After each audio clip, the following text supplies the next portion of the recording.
umugoroba mwiza kuri mwese mukomeje kubana natwe, reka nkomeze kubifuriza kugira umunsi mwiza no gukomeza kugubwa neza umwerereye hose. Ikindi kandi mukomeze kubana natwe no mu zindi nkuru mukore kuri subscribe ndetse munareganyiza akazogera kugira ngo mubambere mu kuba mwabona inkuru zacu muzibonere ku gihe mu gihe tumaze gutegura amakuru ndetse no kuyatunganya ku buryo bugezweho. Mu kanya gashize rero mu masaha make ashize nibwo bamaze gusezera bwa nyuma kuri nyakwigendera, akaba rero ari Bosenibamwe Aime, akaba yasezeweho bwa nyuma ashimirwa ubwitange bwamuranze rero umwe mu bantu bakoze ibikorwa by'indashyikirwa bigiye bitandukanye. Ibi bakaba ari bimwe mu byo bagiye batangaza ubwo basezeragaho bwa nyuma kuri Bosenibamwe Aime witabye Imana ku gatandatu w'icyumweru gishize. Uyu munsi tukaba turi ku wa gatatu, akaba aribwo yashyinguwe ku birebana n'uyu nyakwigendera. Nk'uko rero amakuru dukesha ikinyamakuru Igihe kuri tariki ya 27 Gicurasi 2020, amakuru avuga ko Bosenibamwe Aime uyoboraga ikigo gishinzwe igororamuco yasezeweho mu cyubahiro. Hagaragajwe cyane rero umurava, ubunyamugayo no gukunda igihugu byagiye bimuranga n'umuhango wabaye rero kuri uyu wa gatatu. Akaba aribwo uyu muhango wabaye utangirira mu rugo rwe mu karere ka Gasabo, akaba ariho uyu muhango watangiriye mu mujyi wa Kigali, kubimburirwa n'amasengesho kumusabira n'ubuhamya bwatanzwe n'abantu bagiye batandukanye mbere yo gushyingurwa mu irimbi rya Rusororo. Akaba ariho uyu nyakwigendera yaje gushyingurwa, ariko ibi byose bikaba byabanjirijwe no kumusabira waba mu rugo. Ikindi kandi habaho n'igihe cyo gutanga ubuhamya, abantu bakavuga ko byiza by'umuntu icyo bari bamuziho, byinshi mu byo yagiye akora ababanye nawe, yaba rero n'umuryango we ukagira umwanya wihariye wo kugira byinshi bavuga kuri nyakwigendera mu gihe nk'iki ngiki cyo kumusezera. Ngira ngo rero uyu muhango ukaba witabiriwe n'abayobozi bo mu nzego zitandukanye za leta ndetse n'abikorera. Aha ngaha rero tukaba twavuga nko mu izina ry'umuryango mugari wa Bosenibamwe Aime, harimo rero wavuze ko mu buzima bwose yamubonyemo rero impano yo gukora cyane binatuma akundwa n'abatari bake. Yagize ati rero bwa mbere duhura twavuye mu mwaka w'1998 twari mu mwuga w'uburezi, mu gihe abandi barimo rero bangaga kujya gufasha abanyeshuri amasomo rero y'ubumenyingiro cyangwa se bitwaje ko rero bafite za diploma za A0. Hanyuma kuko rero twigishaga ubuhinzi n'ubworozi, we yaraje agaragaza rero itandukaniro, dutangirana rero ndetse tunatangira kubona ko umusaruro uzagenda uza umunsi ku munsi, cyane cyane rero ku birebana n'uyu mugabo ubwo yinjiraga muri uyu mwuga w'ubwarimu. Umunyamabanga mukuru w'umuryango wa FPR Inkotanyi witwa François Ngarambe yavuze ko rero mu mirimo yose nyakwigendera yahawe yayikoze nk'uko yabisabwaga. Yagize ati rero imirimo yose yashinzwe yayikoranye ubushake, ubwitange n'umwete mu bikorwa byihariye rero by'umuryango wa FPR Inkotanyi. Yahawe inshingano zitandukanye ahantu hagiye hatandukanye, abanyamuryango n'abaturage muri rusange bazamwibukira kuri byinshi bafatanyaga kandi byabateje imbere. Bosenibamwe Aime rero akaba yari n'umwe mu bagize komisiyo ishinzwe imibereho myiza mu muryango wa FPR Inkotanyi ku rwego rw'igihugu, aho ubuyobozi bw'uyu muryango bamushimira inama z'ingirakamaro rero yatangaga muri byose. Ngarambe François yavuze ko rero Bosenibamwe Aime yabaye intumwa nziza yizerwa kandi ngo abasigiye umurage mwiza. Bosenibamwe Aime yavukiye mu murenge wa Kanama ho mu karere ka Rubavu ku itariki ya 27 Ugushyingo muri 1968.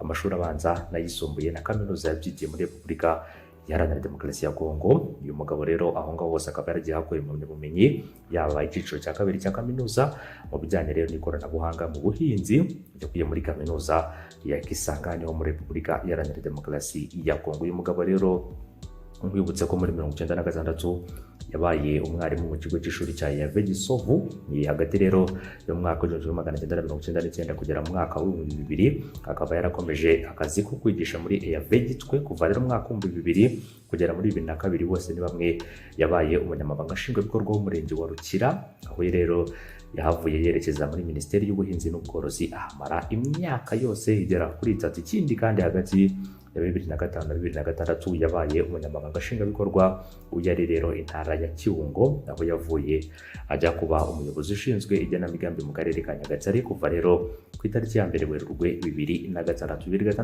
2009 yayoboye akarere ka Burera, nyuma agirwa guverineri w'intara y'Amajyaruguru, aho abantu benshi muri mwebwe mwamumenyeye nyuma rero yo gusimbura uwitwa Boniface Rucagu kuva muri Werurwe 2009 kugera 2016. Kuva muri 2017 yari umuyobozi w'ikigo rero cy'igihugu cy'igororamuco, ari nawe rero umwanya wa nyuma asorejeho ubuzima bwe ku myaka 52.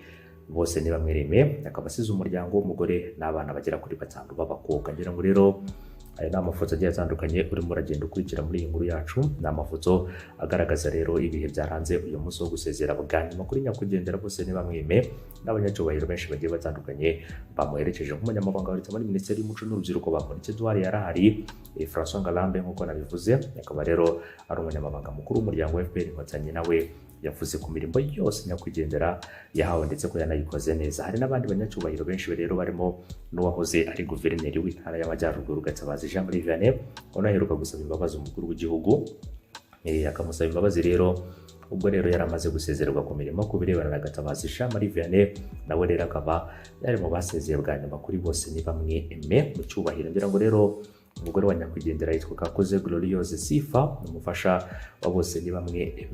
Ngira ngo rero uramubona umubyeyi ubyibushye, akaba rero yasezeye ku mutware we mu marira menshi cyane ndetse n'abana be. Uragenda ubona amafoto agiye atandukanye ya Bosenibamwe rero ndetse n'umufasha we, ariko nanone n'abana be rero kuri byinshi bitandukanye mu byaranze uyu munsi wo gusezera bwa nyuma kuri nyakwigendera Bosenibamwe watuvuyemo rero ku gatandatu w'icyumweru gishize. Akaba atabarutse nk'umuntu w'intwari, akaba atabarutse nk'umuntu w'umugabo kandi wakoze ibikorwa byinshi bitandukanye, cyane cyane rero mu kwimakaza amahoro ndetse no kurangwa n'umurava ndetse no gukorana ubwitange mu mirimo ye yose igiye itandukanye yagiye ashingwa ku birebana na Bosenibamwe.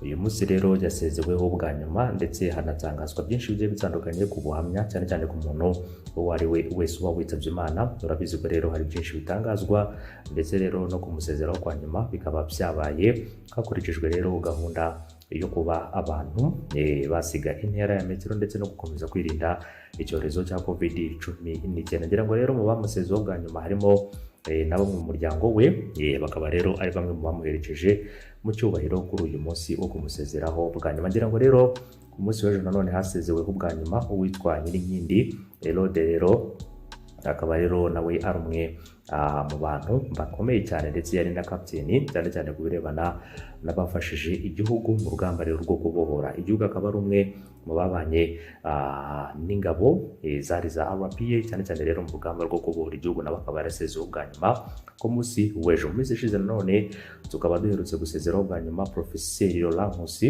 nawe akaba ari umwe mu basezeweho mu cyubahiro muri iyi minsi rero mu gihe kingana n'icyumweru. Akaba rero dusezeye bwa nyuma ku bantu bagera kuri 3 kandi b'ingirakamaro baranzwe n'ubutwari n'ibikorwa by'indashyikirwa mu mirimo yabo ya buri munsi bagiye bakora. Tuvuye rero kuri Profeseri Laurent Nkusi tukajya kuri uyu Nyirinkindi Elode, cyangwa se Elade, nawe wabaga mu gihugu cy'Ububiligi, aho rero yari afite imirimo muri ambasade y'u Rwanda mu gihugu cy'Ububiligi. Uyu munsi tukaba tuje kuri Bosenibamwe.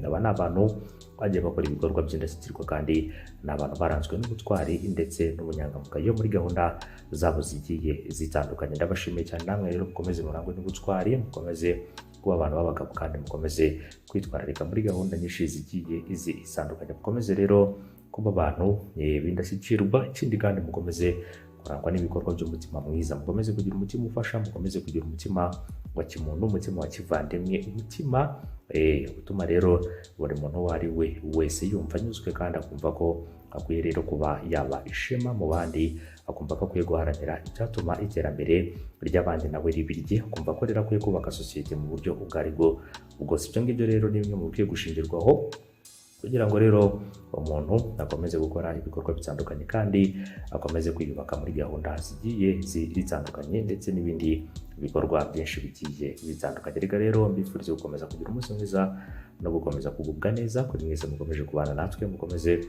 kuduha ibitekerezo byanyu muri gahunda zigiye zitandukanye, mukomeze n'ubundi gukomeza kubana natwe no muri gahunda z'amakuru, ibiganiro tugenda tugutegurira umunsi ku munsi, 5 kuri 5 mu karere k'ibiyaga bigari. Rero mbahaye ijambo, mbifurize gukomeza kugira umunsi mwiza ndetse no gukomeza kugira ibihe byiza. Ikindi kandi munakomeze kubana natwe muri gahunda nyinshi zigiye zitandukanye, cyane cyane muri gahunda z'amakuru, ibiganiro tugenda tugutegurira umunsi ku munsi. Ngira ngo rero abatanga ibitekerezo byanyu namwe turabibona ndetse rero tunabiha agaciro cyane ku birebana n'ibitekerezo byanyu bya buri munsi. Ariko nanone abantu batanga ibitekerezo bidahuye rero n'ibyo tuba twagiye dutangaza cyangwa se tugarukaho.